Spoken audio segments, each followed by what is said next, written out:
If any of you are like me, you like tracking the amount of steps that you walk in a day. I only did 11,864 steps on Derby Day this year, as opposed to 15,247 in 2021, and that was still probably low compared to a lot of people. All professional sports and most major college teams monitor and measure the health and fitness of their athletes with wearable technology that can track location, speed, change in direction, force, heart rate, recuperation, and more. These devices are now being designed and used in equine athletes. I'd now like to hand it over to panel moderator Joe Appelbaum, president of the New York Thoroughbred Horsemen's Association, to introduce the panel of experts who will share some of the current advances in equine wearable technology. Welcome, Joe.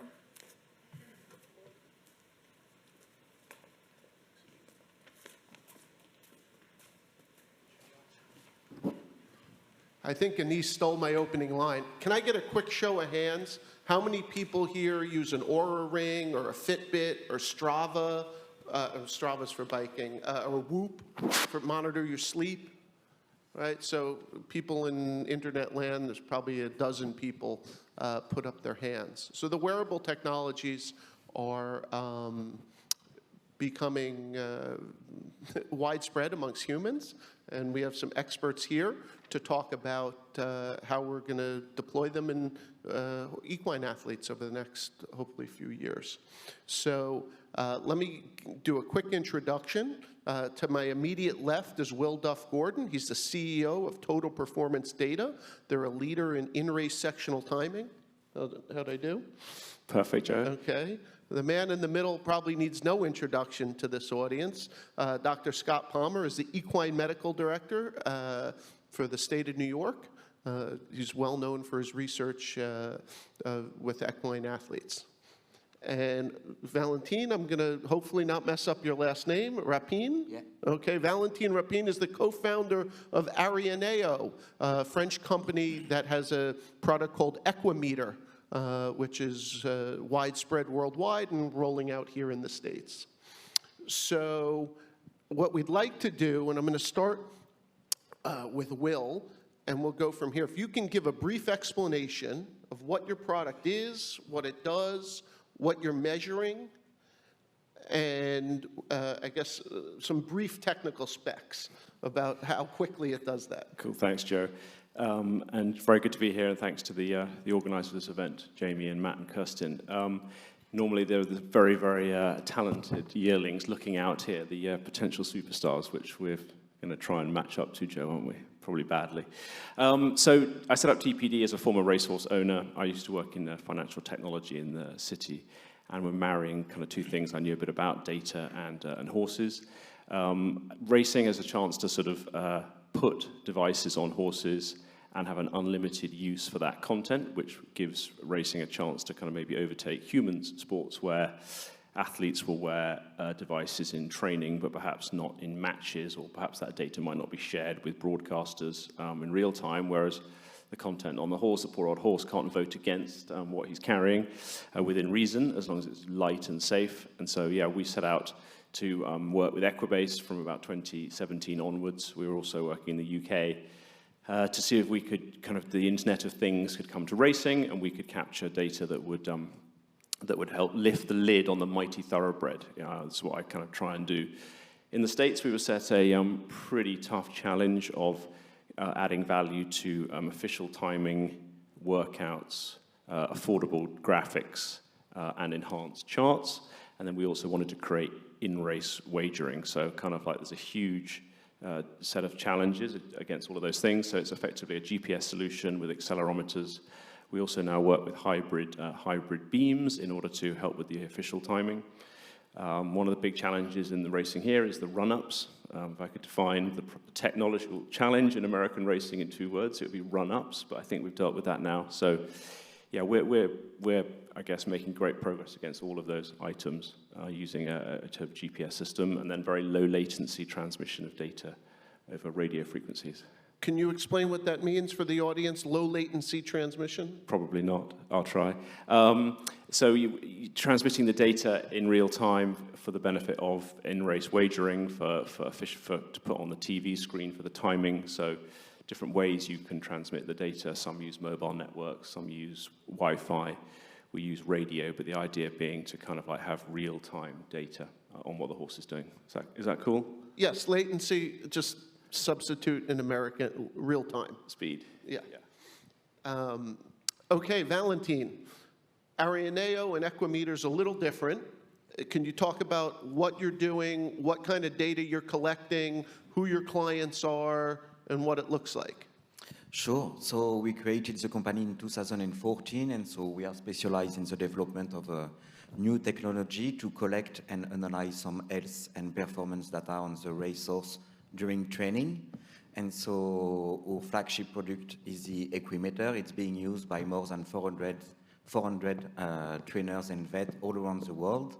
And so it's a simple device that you will attach to the girth. We have some electrode that will allow us to gather the heart rate signal of the horse while exercising. So we will be able to look at the intensity of the effort has reached during his exercise, how he handles his exercise, and the quality of the recovery and the fitness data. On the top of this, we have developed some very special electrode that allow us as well to export the electrocardiogram of the horse at full speed during the entire exercise. So after each training, you can also download the electrocardiogram to investigate if there is any type of heart rate abnormalities, such as arrhythmias, atrial fibrillation, all those type of things. Then we have a GPS for all the speed, distance, mapping, sectional data, like basically all the clocking information. We also have some movement sensor on the device to gather some locomotion data, such as the stride length, stride frequency. We do also have some symmetry and regularity indicator that we use for the warm-up phases. And in the device, we also have an Rfid Reader that will make the scenario of use very easy. Basically, you just have to click on one button, you read the horse microchip. Like this, you never need to worry about which horse is wearing what device at what time. Then you will gather your data during the training. Then all the data will be then displayed on a mobile app or on a web analytic platform. Then you will have different functionalities, such as like the training's playback to analyze all the key parameters about the training that you've just done, comparison of different training, evolution of the data over the time. Then we also have a very strong analytic tool into which one you can select a lot of different filters, such as like every 2 years old, breathing at Kidland on the dirt. You will get all the average data from a different horse or for one horse. And you have like more than 200 different indicators that you can put into this tab. Okay, so I just want a little sum up and then a follow-up question. We can collect all sorts of data now that previously was difficult to collect: heart rate, stride length, EKG, amongst others. That's not even the full thing. Okay, how much of that are you collecting? Just the easiest thing is, how many beats per second are we collecting it? So basically, it will depend on the different sensors. But yeah. With the heart rate, we would collect like 250 hertz.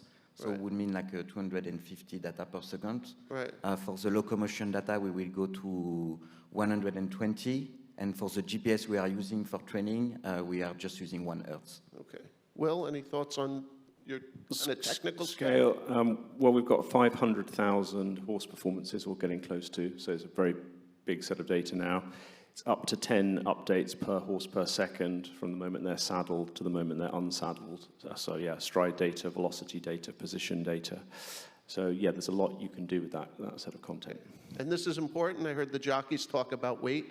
How much does your unit weigh? Yeah, so 100 grams, give or take, is the UK's sort of weight limit here.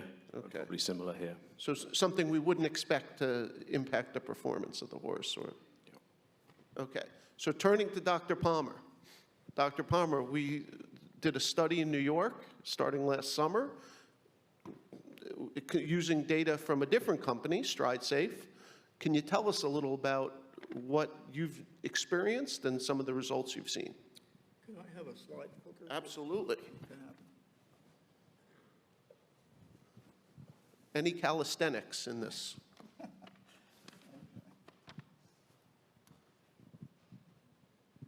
Okay, I I'd just like to start out by recognizing the Harry Zweig Memorial Fund at Cornell University that paid for this study. And this is a fund that's been very helpful over the years. We've funded a lot of research at Cornell with the Zweig funding, and the information that we gather from these research projects is used to develop evidence-based interventions that we've used in New York to reduce fatalities significantly over the last 12 years. So basically, all of the success we've had thus far has been based upon subjective data gathered by veterinarians examining horses for the most part.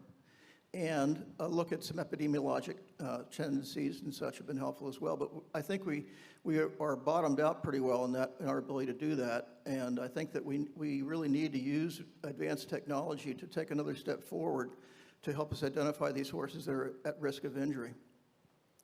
So as we said, these monitoring devices have been around for quite some time, both in humans and in horses. But think of them as a Fitbit, a little more sophisticated perhaps. The one that I'm familiar with is about the size of a cell phone, weighs a couple of ounces. Now this unit, it has a GPS unit in it and 3 accelerometers that measure acceleration in 3 dimensions: longitudinal front to back, vertical up and down, medial and lateral side to side. So the frequency of transmission, each sensor transmits at 800 hertz. So we're sending 2,400 bytes of data to the satellite every second. The GPS has 5 pulses per second. So it's a very sophisticated device. We know exactly where it is in 3 dimensions throughout the race. This device is not connected to the horse. This device fits into the saddle cloth like a tracker, like a trackus device, and is held in place there. It's very light. The first thing we did at Saratoga, the question was, can we do this in an active, high-tempo racing environment? I mean, it's one thing to put a sensor on a horse in training, but can you put these 10 sensors on 10 horses and have them go out there and do well and everything go okay, and you come back and unload those sensors and use them for another race? Was the first question we had to answer, and yeah, we can do that. I think this is a really important piece. The galloping horse gait is complicated in a lot of ways, but this algorithm of this computer breaks it down into 3 phases. The hind limb stance phase is whenever there's a hind limb on the ground. And you can see on the left here that we've got some squiggly lines that look kind of like an EKG, but this is smooth data on these horses. And those are the 3 different acceleration vectors that we're looking at. And you can see there's a fair amount of symmetry during the hind limb stance phase. At this point, the horse is loading his hind legs like gigantic springs. And then in the next phase of the stride, we have the forelimb stance phase. That's whenever a forelimb is on the ground. And you can see there's a lot going on here, but basically this is the phase when all that energy that's been developed in those springs from the hind limbs is now being caught and managed by the front legs. This is a concussion phase. And it's not hard to understand why most of our injuries are in the front legs of these horses, but there's a lot going on here, as you can see in that phase of the stride. The third phase of the stride is the period of suspension. This is a time where the horse takes a breath, and it's the only time when the horse really has an opportunity to change the next stride. If he had pain when he came down on the left front in the last stride, while he's in the air, he can rotate his axial skeleton and make changes so he'll bear less weight on the leg for the next stride. But that's where a lot of things are happening that we never really saw what was happening there. And you can see there's a fair amount of symmetry between the acceleration vectors in this phase. So what are we getting out of these sensors? We're able to measure the amount of energy the horse is putting into the race. We're able to measure the amount of concussion he's experiencing during the race. We're able to, again, show these vectors in 3 dimensions so we know exactly subtle gait changes in hundredths of a second can be identified with looking at all this data. The report, the output of the data then is in the form of a traffic light. The horses are either going to have a green, a red, or a yellow alert depending upon their gait fingerprint. Every horse has a unique fingerprint. When a horse is moving at slow speeds, there's an awful lot of noise in the gait. When the horse is moving at very fast speed, there's much less noise. The gait is much more consistent because the horse is really working from his subconscious memory. He's not using conscious thought so much any more than if you or I were walking down the road, we're not consciously thinking necessarily where our feet go unless there's pain involved. And then you make a conscious decision to make a change. So this is all basically a programmed default way of moving that each horse is a little bit unique in that regard. And what we're measuring here is we're looking at a group of elite sound race horses and developing a population mean. Here you can see a solid blue line with dotted lines above and below it. That's the median power output during a race of a horse, and then the dotted lines on either side represent 1 standard deviation from that median.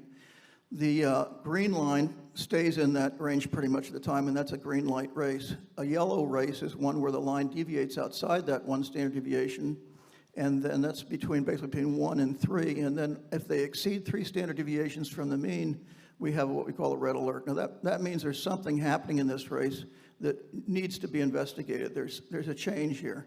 This horse is deviating very significantly from the mean, and the higher they deviate away from that normal, the more significant the change is, and the more the horse needs greater scrutiny.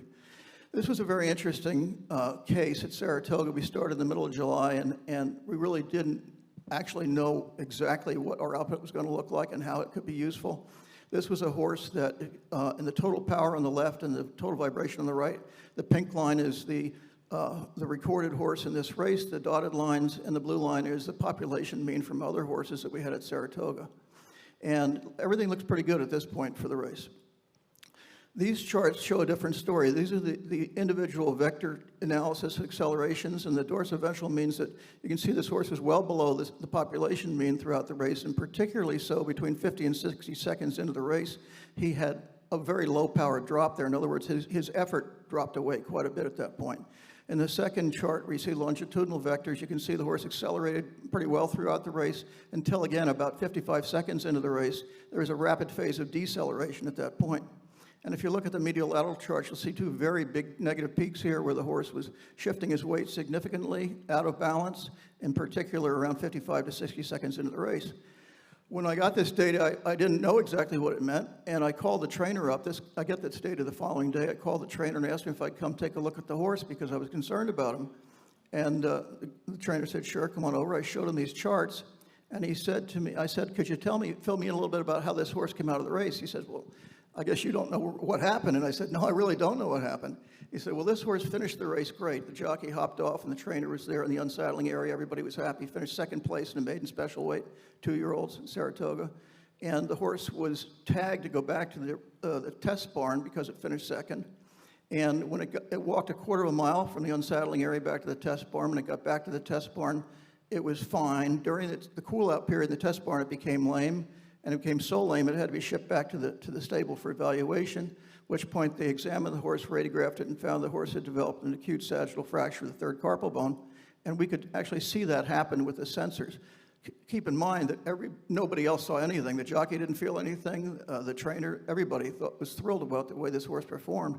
But the sensor picked up this medial lateral weight shift, deceleration, and the lack of impulsion. So it was a very dramatic example for me that we were measuring something here that was important. So here's an example of the elite sound racehorse tracings of those acceleration curves during a race compared with the horse that broke its carpal bone.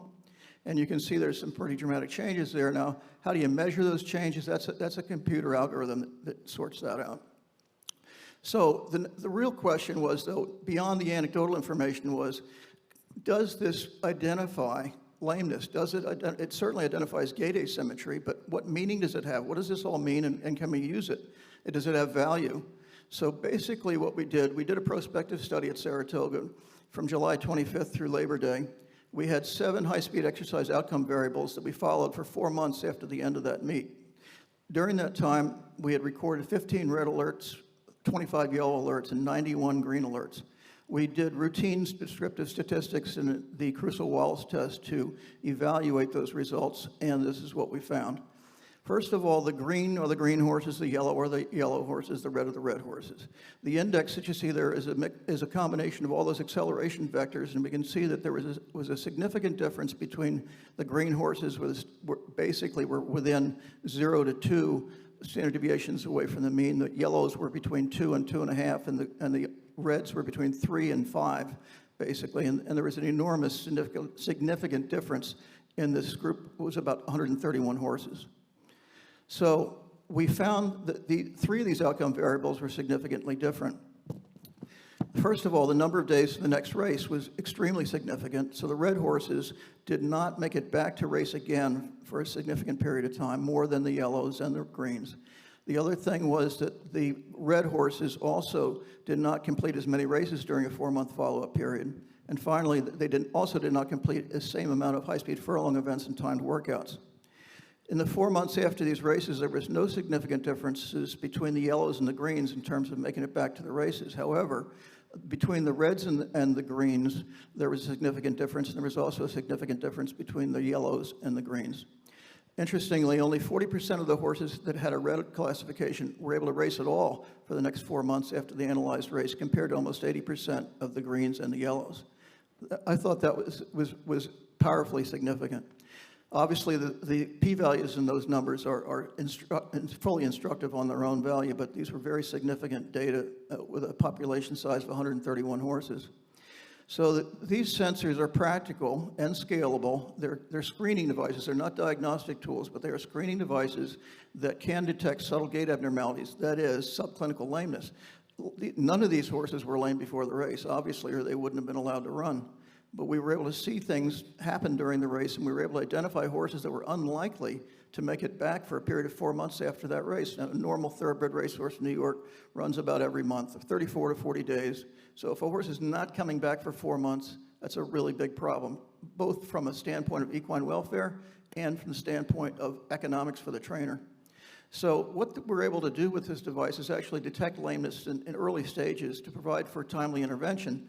Typically speaking, the regulatory veterinarian in the racetrack does not get involved with a horse unless it fails a pre-race examination. And we have an adversarial relationship at that point between the regulatory veterinarian and the trainer. This device allows us to identify unsoundness very early in the process, where we can actually work with the trainer and say, look, your horse is not lame today, but the warning signs are very clear. You need to get this horse evaluated by a veterinarian. He needs to have a good diagnostic workup, because something's going on here that's preventing him from competing and being up to his normal potential.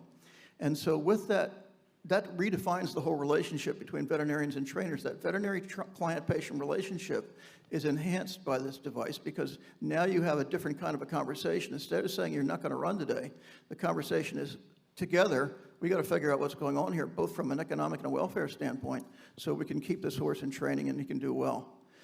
The next steps then, we came back to Belmont, Fall Meet, and Aqueduct, and in Saratoga we were only able to measure all of the horses in one race a day, because that was a starting point. We wanted to walk before we started running. And when we got down to Belmont, we did every horse in every race, and we're able to get that data. Did the same thing at Aqueduct.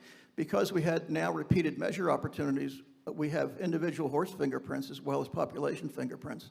And we've refined the algorithm quite a bit, so using guided artificial intelligence and automated reporting protocols, we can get this information back to trainers almost in a real-time situation. And we are right now collecting the prospective data. It'll be, our last horse recorded was the end of April, so by the end of August, we'll have all the data and the outcome variables. We're going to redo the whole study again through the academic analysis at Cornell, and I'm confident we're going to have some interesting numbers, because at this point, we've got about 6,500 recordings and about 2,500 horses. So that's an enormous population to look at. I just want to quickly show you this idea that we have a population mean that we can make reference to. This is an individual horse mean. This horse raced 5 times, and you can see that there are 4 races up here that are kind of clustered together. There's a lot of noise, particularly in the medial to lateral forces. But notice the bright red line on the bottom was the last of the 5 races in October, and this horse was significantly different than in all of his other races. So I'm just pointing out to you that we have repeated measures with the opportunity to measure a horse against himself and use his individual fingerprint as our baseline, and it gives a very powerful tool to pick up changes. I just wanted to acknowledge NYRA and NYTHA, the New York Thoroughbred Horsemen Association, who helped collect data and provided the opportunity to do this study. And again, Husni Mohammed is an epidemiologist at Cornell that helped analyze the data. So I wanted to let you know that this was, to my knowledge, one of the first independent reviews of this technology in a real-time racing environment. And I'm excited to share that with you. Thank you, Dr. Palmer. So I think Dr. Palmer just said a really important thing that I'm going to circle back to, is independent review, right? And that goes to data validation. So I want to ask Valentin and Will, we now know we can collect the data. Dr. Palmer is giving us very kind of exciting and interesting results from that data that it seems worthwhile, especially in equine welfare. The question really, though, is how much data do we need to make sure it's worthwhile and we can draw reasonable conclusions. Earlier, Dr. Parkin talked about something that was underpowered, and I think that's important. Will, you just talked that you have 500,000 data points, or is that races? Or is that horse performances. Horse performance. Yeah, I mean, you want to have every horse in every race providing the same information so that you've got a consistent set of performance data to judge every horse against when you're evaluating who's going to run well badly or from the safety angle. So the task we were set was to make the wearable sensors scalable. So it could be in every horse in every racetrack. Trackers came before us, very good technology, but was kind of hamstrung by the kind of cost of that system, and it was on a dozen installations. We've now got to 20 in the US, 80 worldwide, and it'll be well over 100 by the end of the year. But the sort of flip side to that is we're not going with a kind of a blank check here to sort of go for the most accurate, most gold-plated system out there. You're looking for a technology that is attainable so you have that trade-off between can every horse produce the same information to help with the welfare and the wagering, but not such that only a few race courses can adopt it. So that's been the kind of the journey we've been on. That's quite difficult to marry those two things. Yes, scalability being the key word there. Valentin, so actually Dr. Palmer, in New York, we have about 19,000 starts per year. That's individual starts. How many workouts, high-speed workouts, generally do we have? Well, the high-speed workouts are over 40,000, between 40 and 50,000 a year. So double, almost 2.5 times the number of race I think Equibase published something like 600,000 or 700,000 workout times a year. Right. And we know from much of your past research, Dr. Palmer, that it's the accumulation of high-speed performance, either in workouts or races, that's important, not just one or the other. Right? Either a lot of it or not enough of it. Exactly. So Valentin, you focus mostly on workouts. So talk to us, what is a valid data set to you? How big does that need to be for you and your team to be comfortable making conclusions? I would say it depends on what you would like to investigate.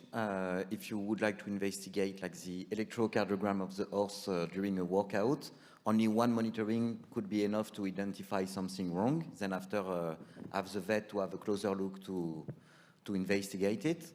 After us today, we use about 100,000 workout to define some threshold that would help us to identify some horse, like, getting out of the standard very easily.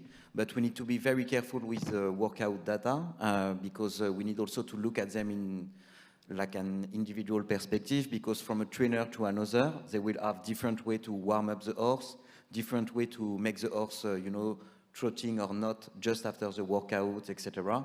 From a track to another, also the data will be impacted by the quality of the ground, condition of the track, etc. So it's always very important to make sure we will have some qualified data to compare always what is comparable. Great.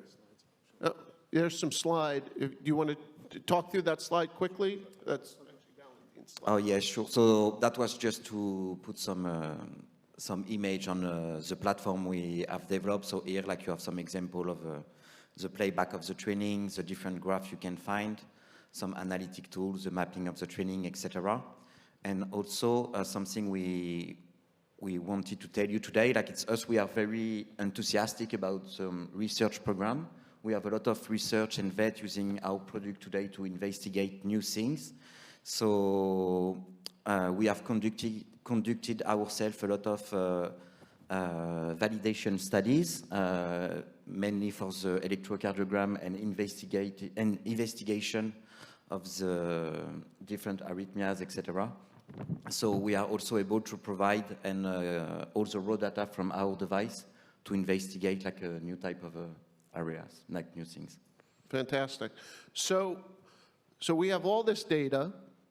I'm going to assume the more data across tracks, right? Not just, so New York, we're boldly charging ahead, but I think, could we all agree that having data across tracks, across surfaces, the more the better? Absolutely. Okay. So let me give everyone a perspective for a second. Will mentioned Trackus before. Trackus has been at many of our tracks for many years. Looking at New York, we had, our 2019 data had 4.5 million rows of data from 1 year of Trackus. So that's kind of a lot for your Excel spreadsheet to handle. My next question is, are there any data scientists in the audience? I know we have a number of veterinarians, but is anyone taking classes in data science? Okay, so Dr. Palmer, asking you, if you're a veterinarian and you're interested in this field, what do you need to do to be able to handle all this data? Well, there are a couple of ways to handle it. You're right, Joe. This is a new frontier, no question about it, and it's baby steps right now. And I can tell you that I was trained at the University of Pennsylvania in 1976, same era as Dr. Bramlage. We're kind of old compared to a lot of young people in the industry right now. But back in those days, I mean, I'm not sure I could have even spelled epidemiology. You know, I think that you have to have training in epidemiology. You have to have training in statistics, and to work with a data set, to work with an experiment, even in the one we just did at Belmont and Aqueduct, to take 6,500 recordings, lines of data, and then there's millions of bytes in there. But when you're looking at that, you absolutely have to have basically, I like to call them data wranglers. These are people that know how to work with large databases and have the computer power to do that. And a lot of this involves using artificial intelligence, which is kind of a catchphrase this day. But the most valuable way to do that is you don't just throw all the data in a computer and expect to get an answer out. You have to teach the computer or guide the computer to tell them, what the important things are, because a lot of covariables are going on in there, and you need to strip that all down. From the TPD perspective, the last few years have been about acquiring the data, getting onto as many race courses as possible, having a big enough data set. The present and the future is all about producing front ends and mining that data. So we're hiring huge numbers of data scientists, generally far younger than me, brains the size of planets, and the marriage of the size of this data set with some of these programming languages of like Python, MATLAB, R, but really Python 2 is what I guess we're doing a lot of it. I don't know that much about it, but it's quite staggering how quickly these programs can evaluate this data and punch out meaningful results. So it's super exciting. We create in-running odds. That's making 10,000 calculations per horse per second to predict who's going to win the race.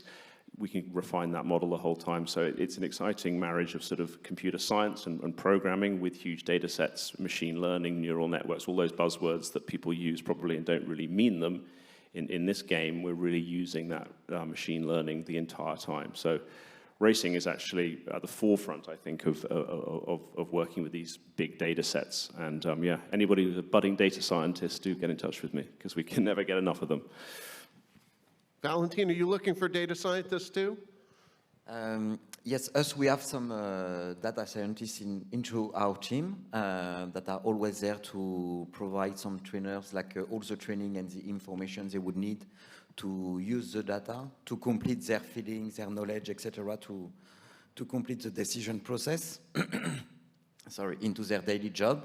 After what we see now in some countries such as Australia, we have some trainers that hired some performance analysts to look at all the data. Like we have some trainer in Australia, they have like a 25 device they use every day for every workout. And so they have a team of 4 people only to look at the data. So you have someone that will just do all the data analysis, even develop some new code to look at the data. You have another person that will be there to transmit the information to the trainer or to the owner. And you have some people after that will be there also to make sure all the daily scenario of use is running well, like putting the device, downloading the data, etc. I was going to say that we were discussing this last night, that the gap is how do you marry the best of horsemanship and all of that natural instinct that everybody who's been in this room over the hundreds of years and bought good horses, you want to harness the human brain's ability to train a horse, read a horse, with some of the data that Valentin's system produces. And whilst we're doing a hell of a lot of evaluation of the data, it's more around the entertainment of the sport, the wagering. training, football teams, soccer teams, NFL teams, they've all got a data science person who's just looking at the data. And I'm sure they're sitting around and very much debating, does the data back up or contradict what the scout might say? Racing is going in that direction, but very few trainers train by numbers today, right? And that's sort of slowly changing with Valentin, his good product. But finding some room in the economics of training to fit in that extra salary of the people to evaluate the data and marry that with brilliant horsemanship is a big challenge. So that leads me into my next question. Speaking of let's say the American sports leagues, but I know the Premier League and Australian rules football also are similar. They actually have broken things out where they've kind of standardized data collection. This is the expectation of what we want. And then they have a wide range of analysts. To use the NFL as an example, they have league-wide analysts, and then each team has analysts. And then there is a vast kind of hobbyist, let's call them hobbyists, or some are even commercialized hobbyists now, like Pro Football Focus, who does their own analysis of this stuff.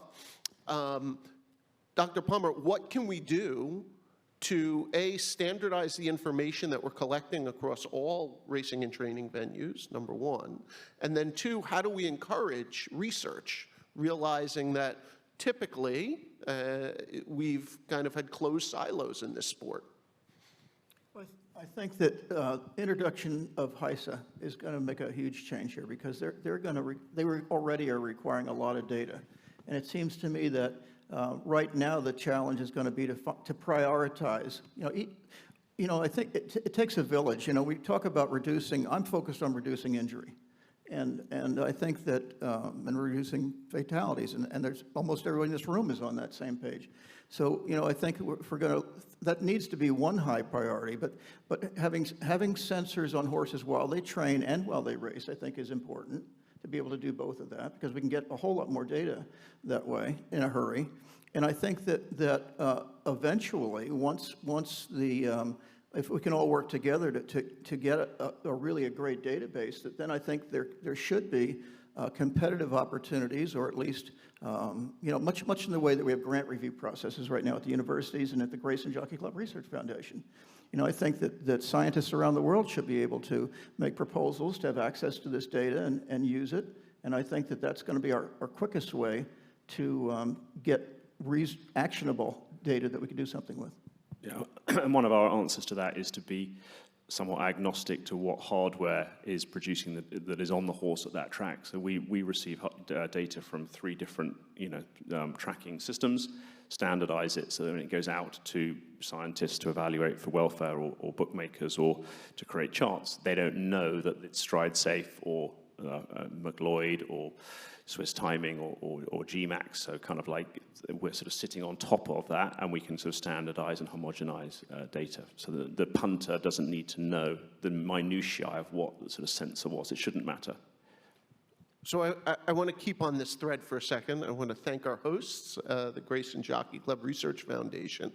And I think this is important, that we have an opportunity to reset things. We have the opportunity to grab this data set, a kind of novel data set for us, and we can let the research inform our opinions, right, and have a real scientific method here, as opposed to what we sometimes do, let our opinions inform the research.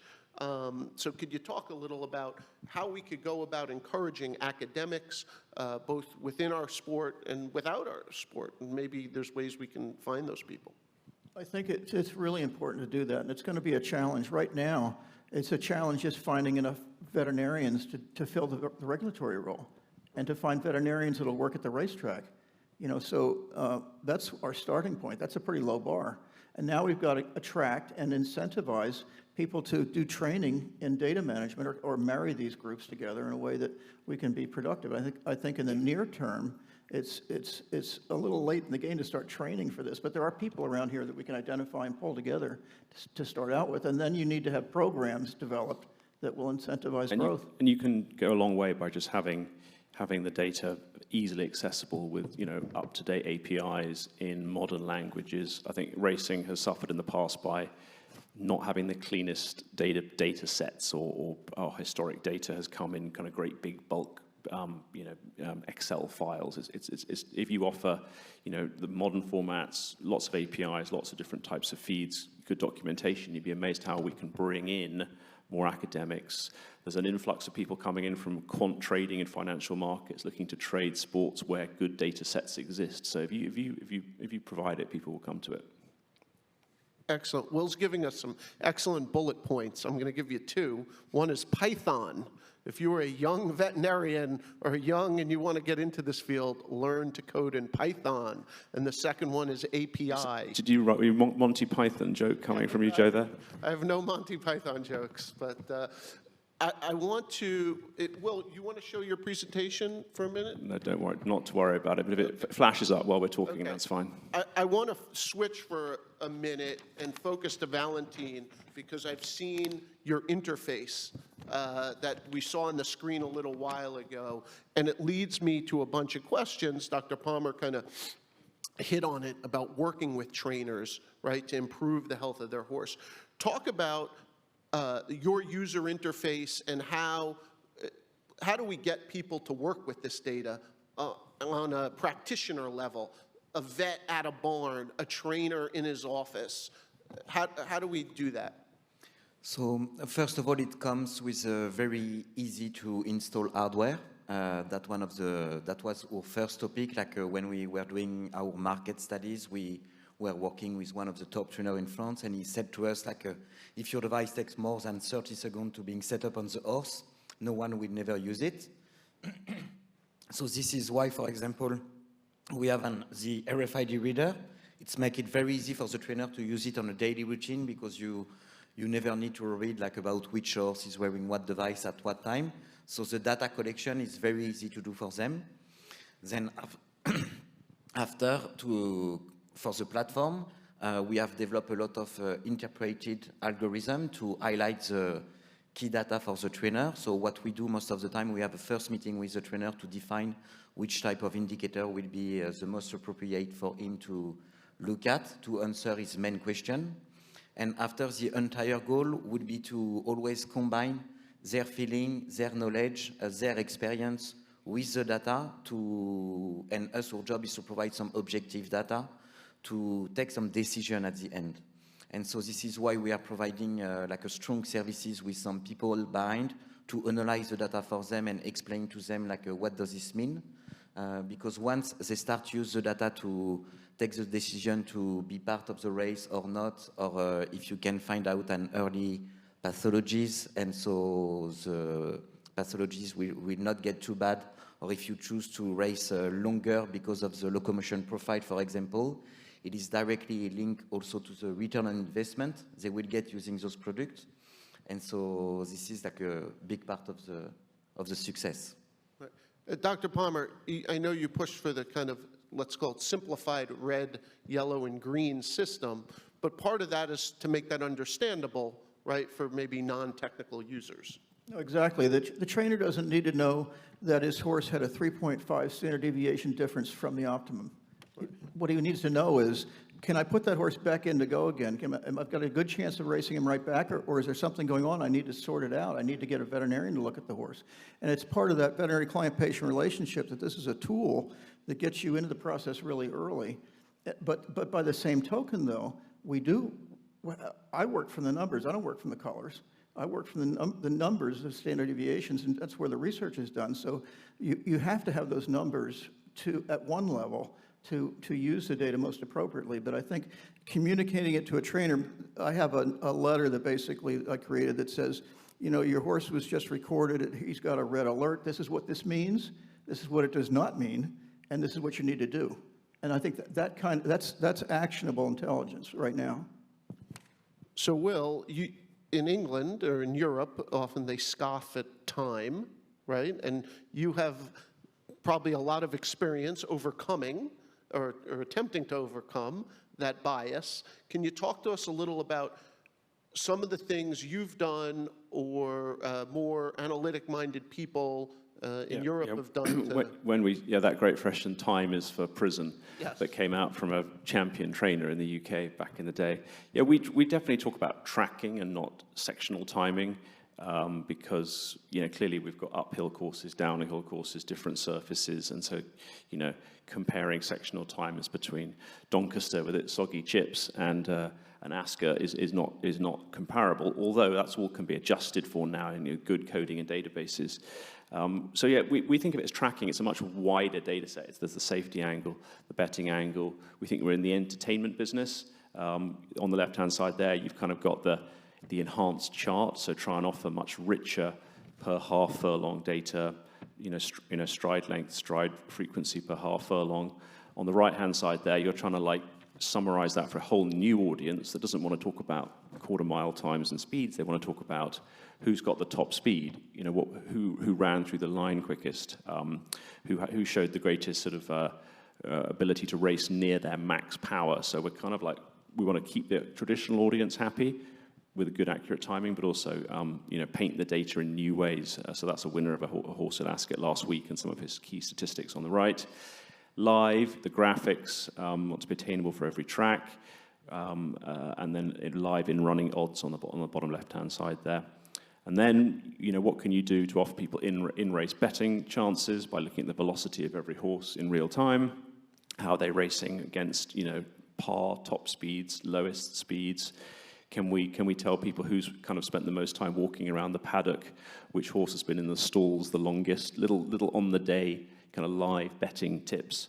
And then finally, after a race, rather than just talking about who won the race, can you draw speed charts? This is a particularly interesting one from Ascot last week, where a horse called the Riddler careered across the track, blocking the run of every single horse he was up against. And the stewards can't yet use that information, but they hopefully will soon. And you can see that horse in blue, how much its velocity was cut off by that. That creates huge talking points. We had hundreds of thousands of pieces of people engaging with that. That's a much better way of telling the story rather than running the replay 700 times, which is what the TV companies have done to date.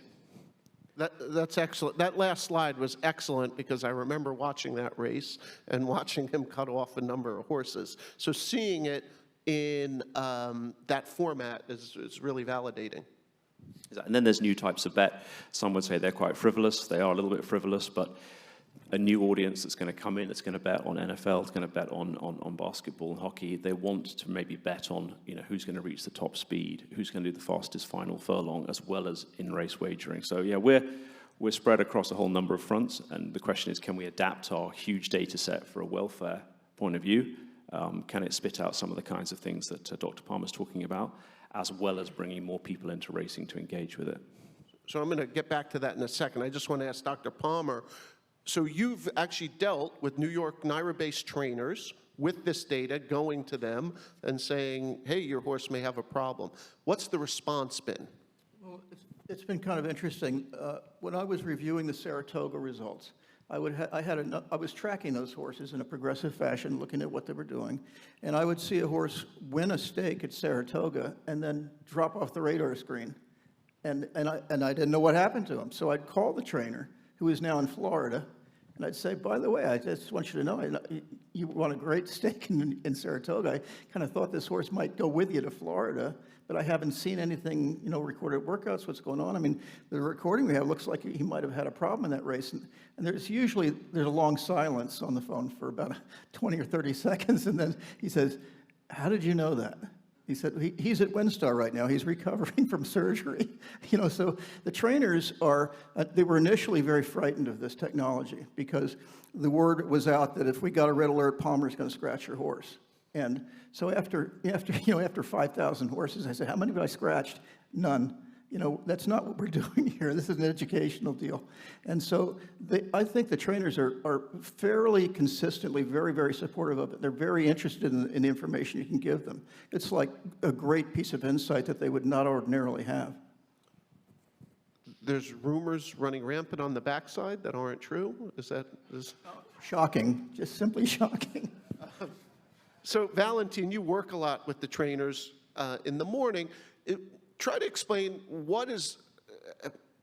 who, not specific individuals, but how are they using this information a little more? I know you touched on it before when talking about your interface. Are they stretching horses out, running in longer distances because of that? Are they are they able to get them ready for the races faster because they can see their fitness levels, without having to overwork them?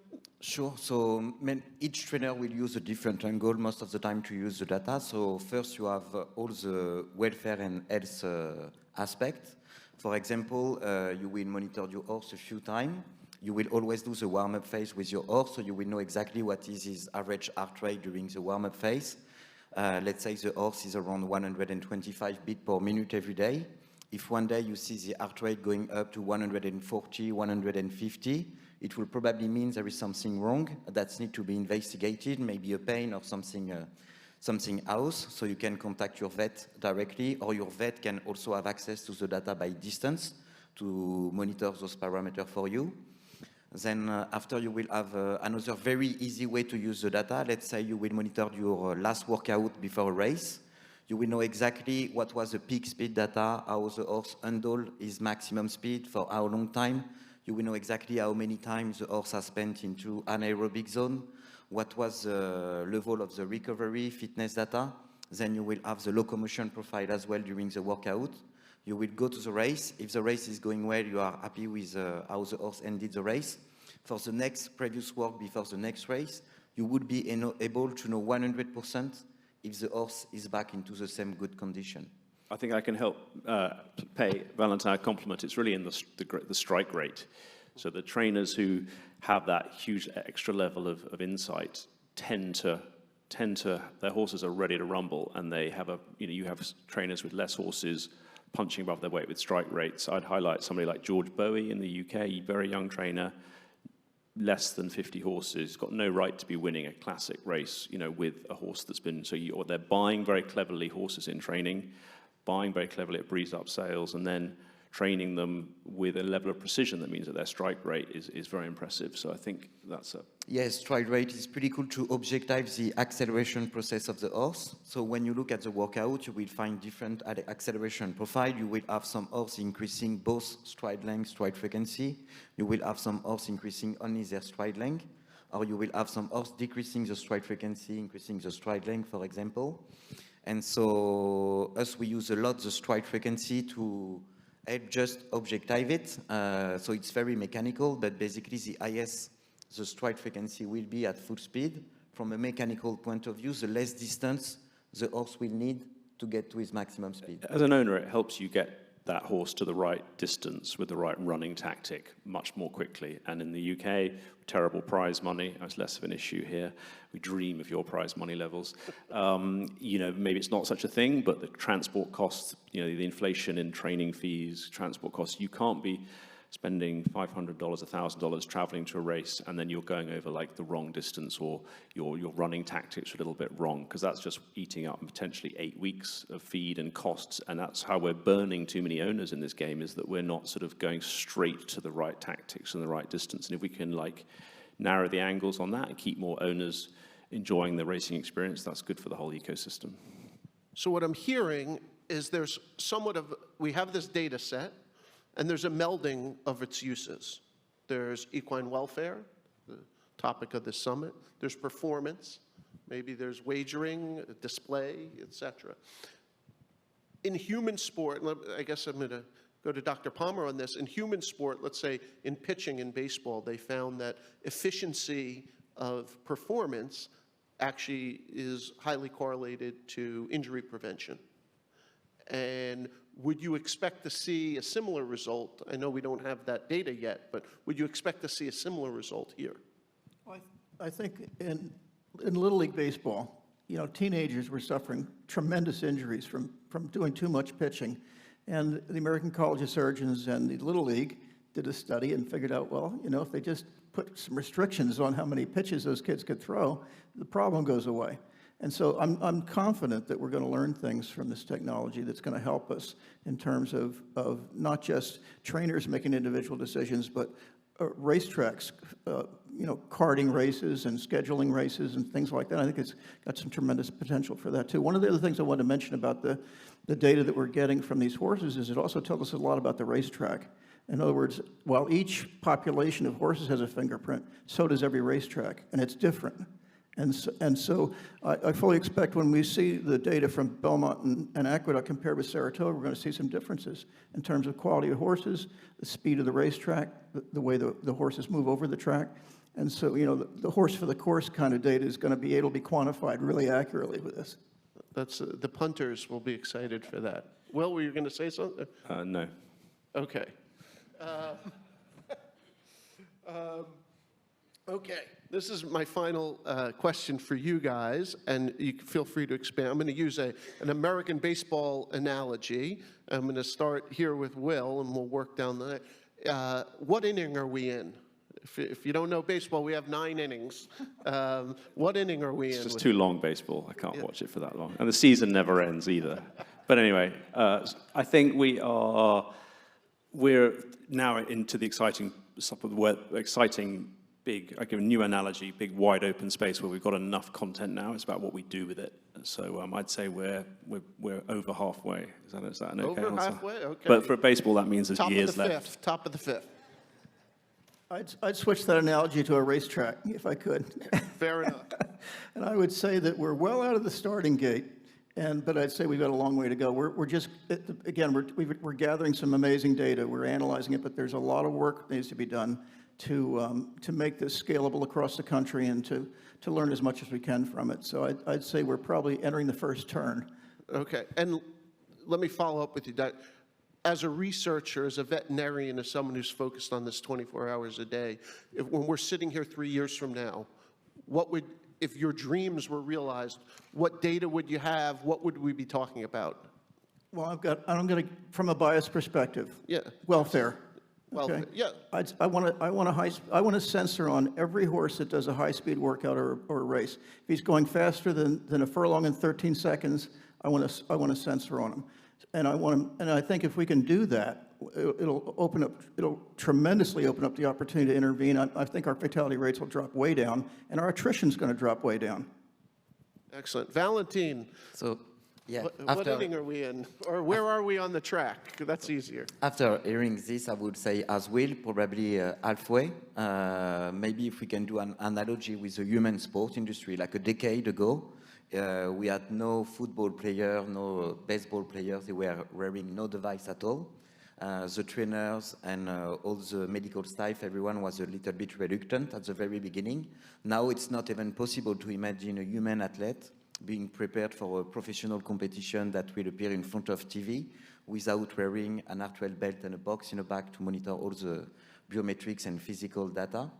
So I would say we are in a good way, and even us on the field, we can really see it on a daily basis, like even some old-fashioned trainer with who we are working now.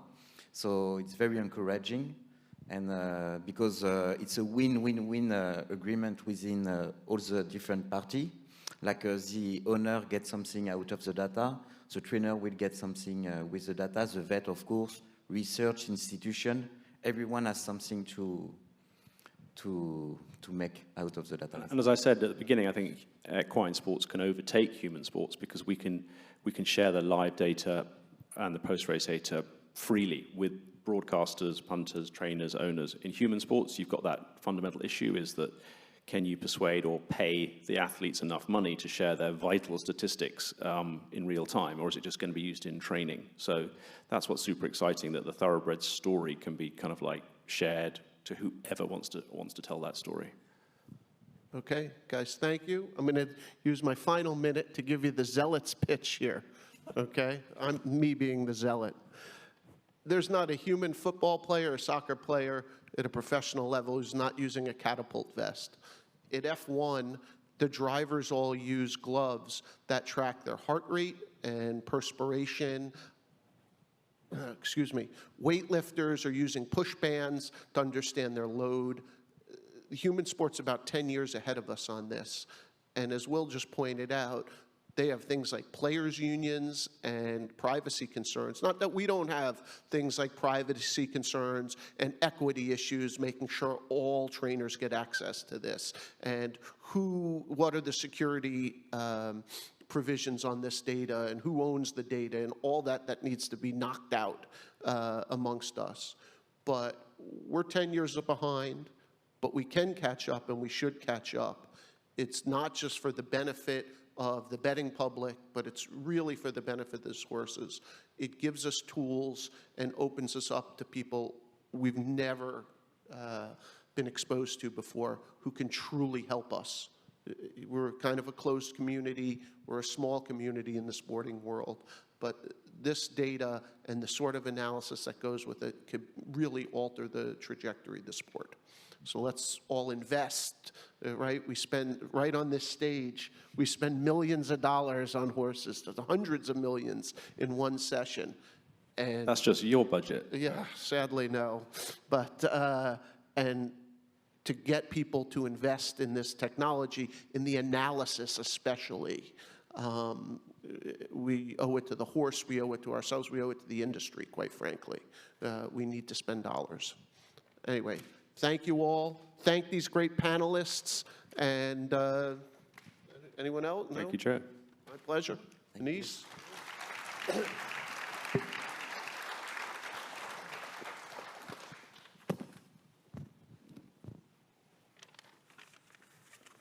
Much, Joe, Will, Dr. Palmer, and Valentin. It's amazing to hear about the progress that we're seeing with equine wearable technologies like this and the potential that it has to really inform decisions when it comes to equine performance and health